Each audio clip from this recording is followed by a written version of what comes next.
Good morning, guys. So today I have for you crispy fried taro dumplings, and the filling is super fragrant with 5-spice and chives and mushrooms and shrimp, and the wrapper has freshly steamed taro mashed right in, so you guys are very much in for a textural treat. So I can't wait to show you guys this recipe.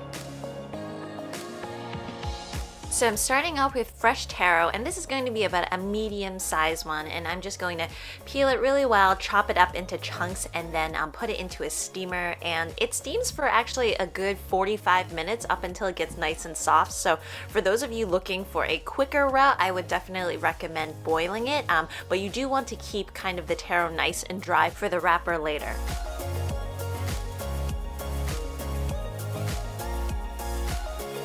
So while the taro gets cooled and mashed onto the side, we are going to start with the rest of the wrapper. So I have a 1/4 cup and a little bit more of wheat starch. Recipe is going to be down below, and I'm mixing that with some baking soda, some salt, and some sugar. And the baking soda is really going to help with that like honeycomb formation that it's a very classic thing of these taro puffs. And then I'm going to add in just about a 1/4 cup of boiling water, and the boiling water is fairly important because it gets the starches going, and you're going to get a lot more tender of a dough when you do it this way.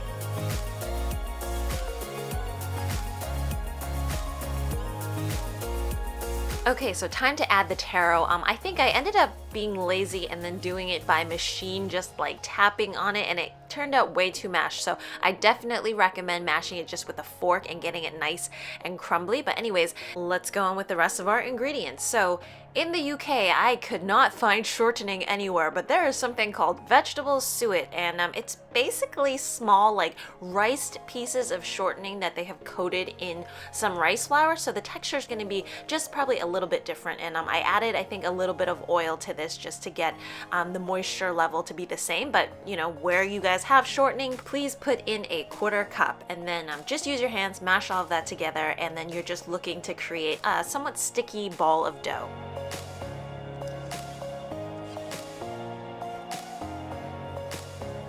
So after you get it into a ball like this, stick it into the refrigerator for about at least a half an hour, and it should get just slightly less sticky, but remember to cover it up first.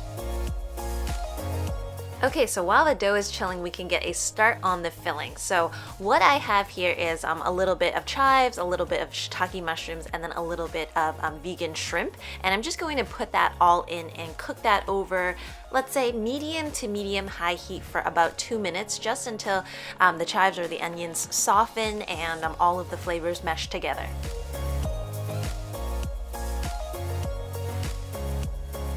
Okay, so afterwards I'm going to add basically a bunch of the seasonings for this filling. So it's going to be some salt, some garlic powder. The 5 spices really kind of provide like kind of this nice sweetness to the filling as well. A half a teaspoon of vegetable bouillon, some sugar, and then finally at the end I'm going to add in a 1/4 teaspoon of the vegan oyster sauce just to round up everything.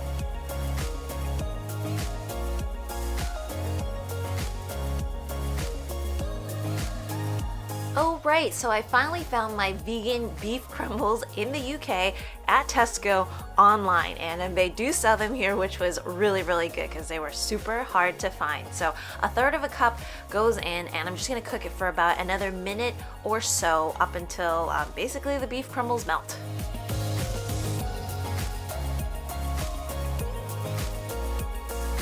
So this is the last thing, I promise. So it's 1 tablespoon of cornstarch with about a 1/4 cup of water, and you're just going to mix that in and cook that, and that's really going to act as a really nice binder for the filling later. And this is going to go into the refrigerator, and you can chill that for about a half an hour, and then it'll be really easy to work with when you start putting the dumplings together.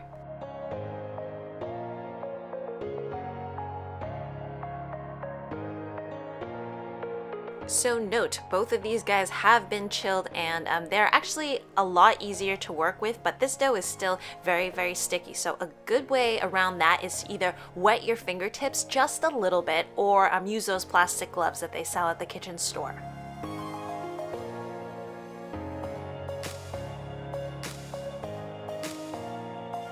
So I'm dividing all of my dough up into about 10 dough balls, and these guys look pretty big, but that's because this dumpling has also a very thick wrapper to it, and you want it to be thick.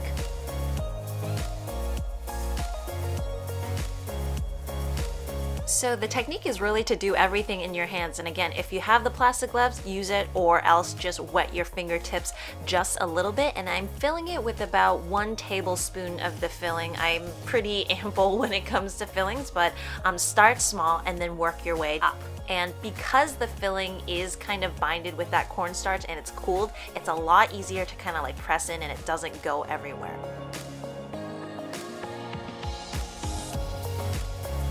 So I didn't know if you guys saw, but I basically sealed it up any which way that I wanted, and I didn't really worry about what shape it turned out first, and then afterwards I roll it into that classic football shape. So when I press it out, again, the wrapper needs to be pretty thick, otherwise it has a tendency to break apart, so make sure that it's about at least like a 1/4 inch thick.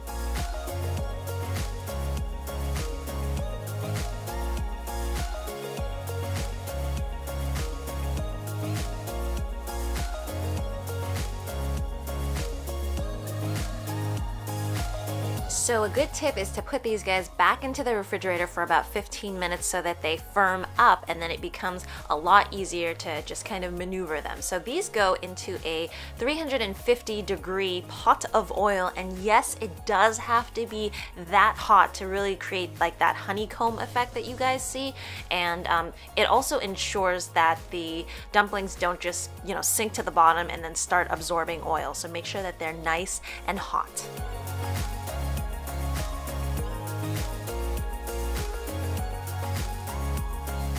Kind of use your chopsticks and poke around in there just to make sure that they don't stick.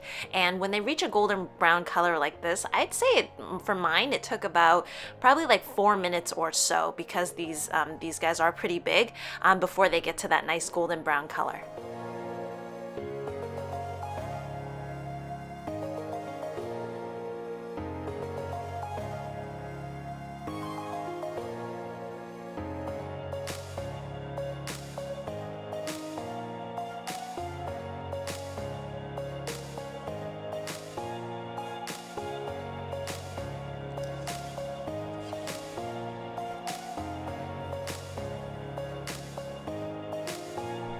So make sure to put them out onto a piece of paper towel, as they do get oily, and I know what all of you guys are asking, where are the honeycombs? But I think what I did was I ended up mashing the taro a little bit too much.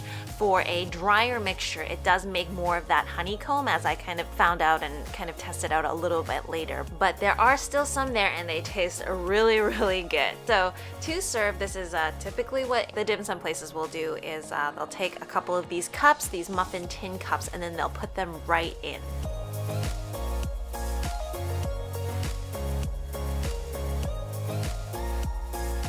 So there they are, guys, nice crispy and crunchy taro dumplings. That kind of outside wrapper and how it's fried does provide actually quite an interesting texture, because it's like flaky on the outside, and then in the actual wrapper you kind of get this like gelatinous but also somewhat like of a potato-y feel to it, so it's definitely very, very different.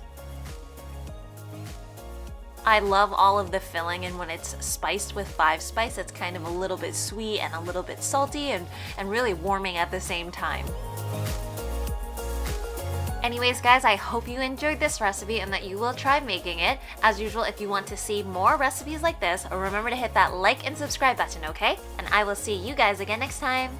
Bye!